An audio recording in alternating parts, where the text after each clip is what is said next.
Ada dua alternatif pilihan, membuat orang miskin di kota meningkatkan skills-nya, dan orang miskin di desa disediakan proyek-proyek padat karya. Alhamdulillah kan ada program-program koperasi Desa Merah Putih.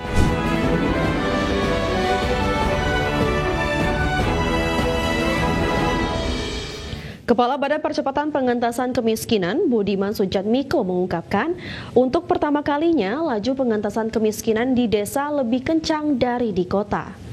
Budiman mengungkapkan hal tersebut lantaran realisasi investasi di perkotaan tidak banyak menyerap tenaga kerja. Seperti diketahui, realisasi investasi di kota lebih banyak di sektor padat modal dan padat teknologi. Menurut Budiman, percepatan pengentasan kemiskinan melalui penciptaan lapangan kerja di desa jauh lebih diandalkan untuk pengentasan kemiskinan secara nasional. Oleh karena itu, BP Taskin berupaya meningkatkan keahlian orang miskin di kota dan membuat program padat karya untuk pengentasan kemiskinan di desa. Ada dua alternatif pilihan, membuat orang miskin di kota meningkatkan skills-nya, dan orang miskin di desa disediakan proyek-proyek padat karya. Alhamdulillah kan ada program-program koperasi Desa Merah Putih, makan bergizi gratis, segala macam. Jadi akan fokus ke sana. Kami sendiri sebagai badan baru yang sifatnya koordinatif, memang mengkoordinasikan, kita sudah kerjasama nanti dengan Kementerian Pertanian, kita sudah menyepakati MOU dan kita akan bekerja di 10 kabupaten. Menteri Agraria Tata Ruang sekaligus Kepala Badan Pertanahan Nasional Nusron Wahid mengklaim tidak terdapat kasus baru sengketa tanah di tahun pertama periode pemerintahan Prabowo Subianto. Ya, Nusron menyatakan pihaknya terus meningkatkan sistem layanan pertanahan dan tata ruang yang akuntabel demi mencegah adanya sengketa tanah yang merugikan masyarakat. Adapun mengenai penyelesaian sengketa tanah yang ada saat ini, menurutnya merupakan kasus-kasus yang sudah timbul sejak lama. Oleh karena itu pihaknya fokus dalam upaya penyelesaian sengketa pertanahan agar tidak berkepanjangan.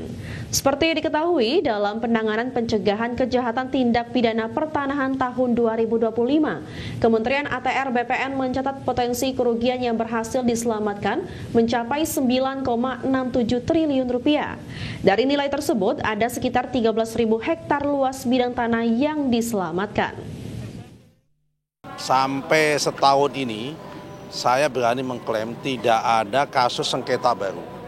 Dalam arti belum ada produk kita selama setahun ini digugat orang maupun bermasalah dengan orang. Tetapi semua masalah yang ada ini adalah masalah-masalah residu pada 5 tahun, 10 tahun, bahkan 15 tahun yang lalu. Dan itu Pemirsa, Menteri Keuangan Purbaya Yudi Sadewa tegas akan membereskan berbagai kebocoran anggaran dan penerimaan negara yang terjadi di berbagai kementerian dan lembaga. Ya, Menkyu Purbaya siap menebang habis berbagai kebocoran anggaran dan penerimaan negara yang selama ini kerap terjadi. Fokus utamanya memperkuat penerimaan negara dengan memperbaiki tata kelola perpajakan dan cukai. Purbaya menduga potensi shortfall atau kekurangan penerimaan akan terus melebar, namun memastikan langkah-langkah korektif tengah dilakukan untuk menutup kebocoran yang ada. Selain itu, peningkatan penerimaan akan tetap ditopang oleh pertumbuhan ekonomi yang lebih cepat, terutama melalui dorongan terhadap sektor swasta. Menkyu juga menekankan selain bergantung pada kinerja ekonomi, pemerintah fokus menekan kebocoran pajak dan cukai yang masih terjadi. Ya, kita tutupi kebocoran-kebocoran yang mungkin timbul. Di cukai, di segala macam kita periksa lagi. Di pajak juga terapkan yang main-main itu nggak main-main lagi sehingga kita nggak bocor pajaknya. Kalau yang biasanya pelanggarannya apa sih Pak? Besaran gimana Pak? Pelanggaran ini biasanya apa sih Pak? Pajak. Yang mereka nego lah sama itu, sama ininya, sama wajib pajaknya. Ya akhirnya dapat pemerintah sedikit tapi mereka bagi dua kali. Itu biasanya begitu. Tapi kan nanti ke depan kita akan terapkan IT yang lebih canggih lagi.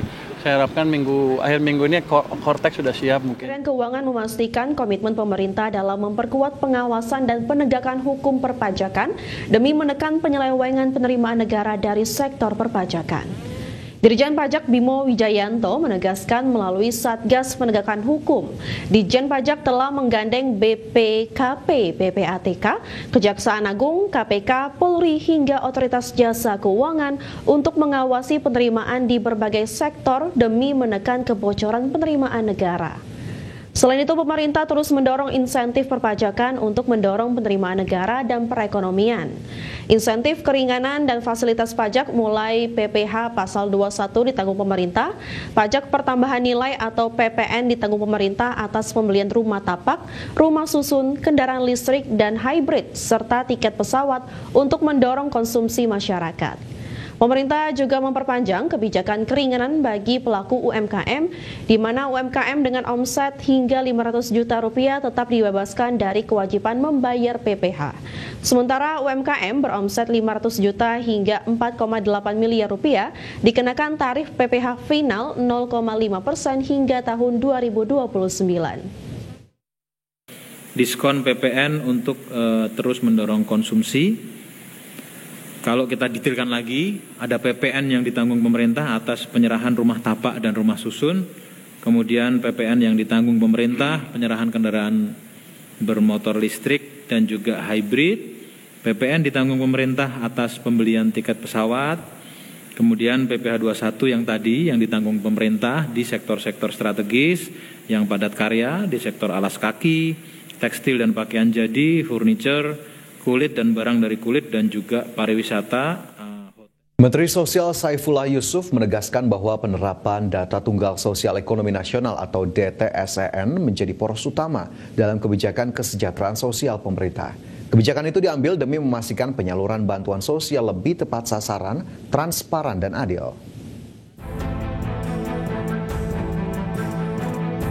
Menteri Sosial Saifullah Yusuf menegaskan bahwa penerapan Data Tunggal Sosial Ekonomi Nasional atau DTSEN menjadi poros utama dalam kebijakan kesejahteraan sosial pemerintah. Menurut Gus Ipul, kebijakan itu diambil demi memastikan penyaluran bantuan sosial lebih tepat sasaran, transparan, dan adil. Ia menjelaskan bahwa data tunggal menjadi instrumen utama untuk menghindari ego sektoral antar lembaga. Meski demikian, menurut Gus Ipul, pemutakhiran data tersebut akan dievaluasi secara terus-menerus mengingat kondisi di lapangan sangat dinamis. Hampir setiap hari ada kelahiran, pernikahan, meninggal dunia, dan transmigrasi. Salah satu strateginya adalah dengan adanya konsolidasi satu data tunggal sosial dan ekonomi nasional. Dulu karena datanya sendiri-sendiri, maka terasa sekali ego sektoral. Tapi dengan ada data tunggal ini, sekarang lebih terasa bahwa ada kolaborasi, ada kesediaan untuk mengintegrasi.